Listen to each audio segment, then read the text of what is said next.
Bonjour à tous et bienvenue sur tabsoracoustique.com pour un nouveau cours de guitare en vidéo. Aujourd'hui, on va parler d'un sujet qui perturbe pas mal les débutants et qui est comment apprendre un morceau par cœur. Parce que, bah oui, il y a des débutants qui ont du mal. Certains, ça passe plutôt bien, mais d'autres ont du mal à mémoriser ce qu'ils jouent et à pouvoir leur jouer sans avoir une feuille sous les yeux. Donc on va en parler. On va commencer par établir déjà une méthode de travail pour faire ça correctement. Ce qu'il faut bien comprendre, c'est que la mémoire, pour les morceaux de musique, c'est exactement la même mémoire qu'on utilise pour réciter un texte ou les poésies qu'on apprenait à l'école quand on était petit, le truc qui emmerdait tout le monde. Et du coup, ce que l'on peut en retenir, c'est que la mémoire, c'est quelque chose qui se travaille. C'est pas quelque chose que l'on a ou qu'on n'a pas. Non, on a tous une mémoire fonctionnelle, à moins d'avoir des problèmes amnésie et compagnie, mais on peut tous mémoriser des morceaux. Il faut juste s'entraîner. Et ça, c'est déjà le premier point important à comprendre, c'est que les premières fois, vous allez avoir du mal à mémoriser les morceaux, et petit à petit, à force de le faire, de vous entraîner, de travailler, ça va devenir de plus en plus naturel, facile, et vous arriverez à mémoriser des morceaux super complexes, si vous le voulez. Bon, du coup, j'ai dit juste avant que c'est la même mémoire que l'on utilise pour rester des textes ou des poésies. Alors, si vous vous souvenez de comment vous travaillez les poésies, justement, à apprendre par cœur, ou les dictées à apprendre par cœur, ou les trucs comme ça, à l'école, eh ben, on va appliquer le même travail. Alors, comment est-ce qu'on fait ça ? Déjà, lorsque vous êtes face à un morceau complet qui va durer 4, 5 minutes ou même 25 minutes si vous faites du rock prog, on va commencer par le découper en plusieurs parties. On n'essaye pas d'apprendre tout par cœur d'un coup, ça c'est trop, beaucoup trop. Donc on va faire plein de petits bouts dans le morceau. Si vous jouez de la musique moderne, vous avez de la chance puisque c'est généralement déjà structuré en couplet, refrain, pont, couplet, etc. Et vous allez vous rendre compte que vous n'avez pas à retenir tout le morceau, mais vous avez à retenir un couplet, un refrain, un pont, et à répéter ça dans le bon ordre. Donc déjà, ça simplifie le travail. Et donc, une fois qu'on a fait le découpage dans notre morceau, en suivant les structures déjà en place ou en le faisant à notre sauce, on va travailler qu'une seule partie à la fois. On va d'abord essayer de mémoriser, par exemple, le couplet, et seulement une fois qu'on a mémorisé le couplet, on essaiera de mémoriser le refrain. Là, vraiment, le but, c'est de séparer les deux exercices. Bon, alors, comment faire une fois qu'on est face à une partie du morceau pour travailler et mémoriser cette partie ? La première des choses à faire, c'est de savoir la jouer. Si vous n'arrivez pas à jouer un morceau, n'essayez pas encore de mémoriser, c'est trop tôt. Attendez de savoir le jouer correctement, sans être trop embêté par les difficultés techniques, des changements d'accords ou du rythme et compagnie, avant de mémoriser le truc. Donc ce qu'on va faire, c'est qu'on va prendre généralement la feuille sous les yeux avec la tablature ou l'écran avec internet, un site, n'importe quoi. Vous avez un support écrit qui est la tablature et vous allez le jouer. Vous allez le répéter plusieurs fois, 3-4 fois, pour vous mettre dans le bain, vous le mettre en tête, en isolant vraiment la partie qu'on veut mémoriser. Et une fois que vous l'aurez joué 3-4 fois, ce que vous allez faire, c'est que vous allez arrêter de lire. Ça, c'est le point clé sur lequel beaucoup de débutants se trompent, c'est qu'ils essayent de mémoriser en lisant encore et encore et encore et encore la feuille sur laquelle est écrite la tablature. Si vous faites ça, vous ne faites pas appel à votre mémoire, c'est de la lecture. Donc une fois que vous l'avez joué 2-3 fois et que vous vous êtes mis dans le bain, la feuille, vous la jetez, vous l'éloignez de votre regard, vous arrêtez de la regarder. Et vous faites appel à votre mémoire. Et là, ça devient difficile. Vous allez hésiter, vous allez vous tromper. C'est normal, vous ne connaissez pas encore le morceau par cœur. Mais le fait de vous forcer à essayer de puiser dans votre mémoire pour retrouver quel est l'accord suivant ou quelle est la note suivante, c'est ça qui va vous entraîner. Donc ne laissez pas tomber juste parce que vous avez fait une erreur ou parce que vous avez hésité à un moment donné. À cette étape-là, il faut vraiment se forcer et continuer. Si vous hésitez, c'est pas grave si le rythme il part un peu en couille. On n'est pas là pour le jouer. On veut faire appel à notre mémoire, j'insiste là-dessus. Si vous faites une erreur, essayez de retrouver le bon accord ou la bonne note à jouer.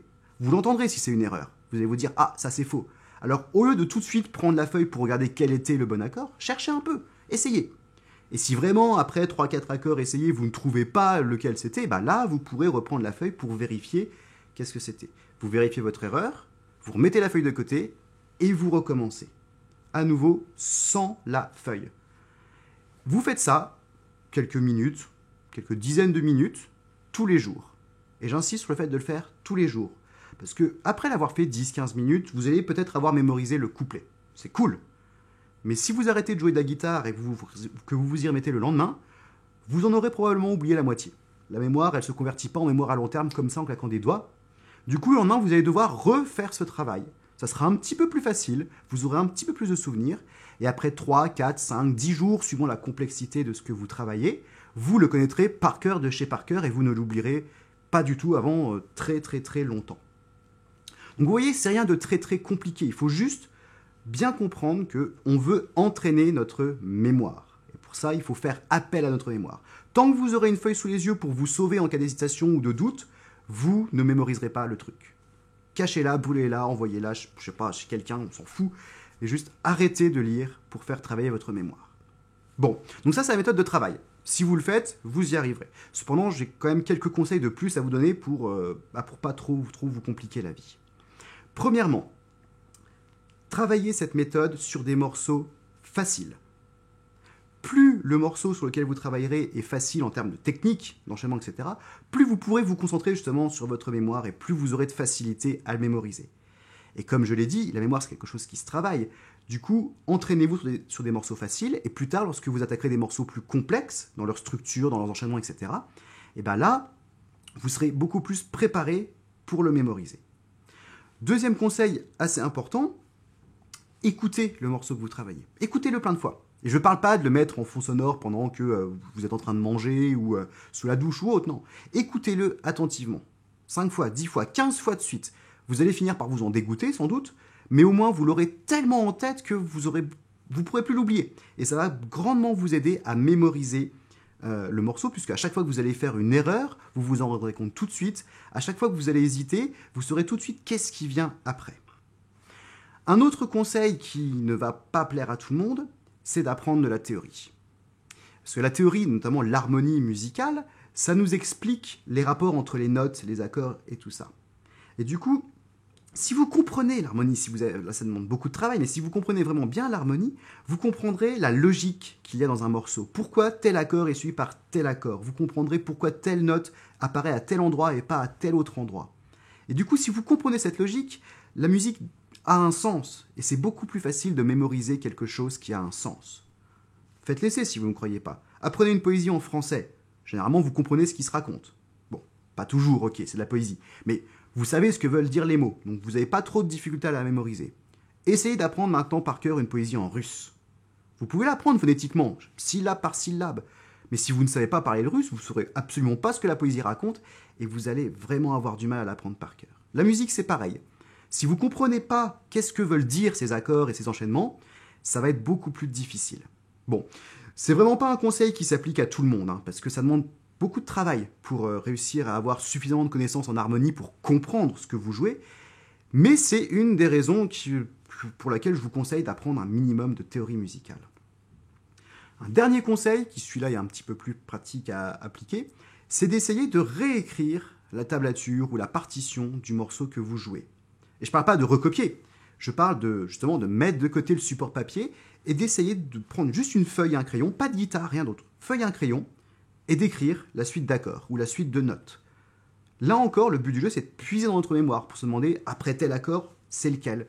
Vous aurez peut-être du mal au début, mais si vous le faites 3-4 fois, que vous êtes capable de réécrire tout ça, ça va en plus utiliser votre mémoire visuelle, qui est très importante chez l'homme, et comme ça, lorsque vous allez vouloir le jouer, vous verrez dans votre tête la tablature qui va défiler parce que vous la connaîtrez par cœur visuellement. Et ça, c'est cool aussi, ça aide beaucoup à apprendre les morceaux. Donc voilà. Il n'y a pas vraiment de secret, c'est pas un truc sorcier. La mémoire, ça se travaille. Au début, vous aurez du mal, surtout si ça fait longtemps que vous n'avez pas mémorisé des trucs. Si vous n'êtes pas obligé dans votre boulot de tous les jours de mémoriser des choses, votre mémoire, elle a un peu atrophié, faut le dire. Mais du coup, entraînez-vous petit à petit sur des trucs simples.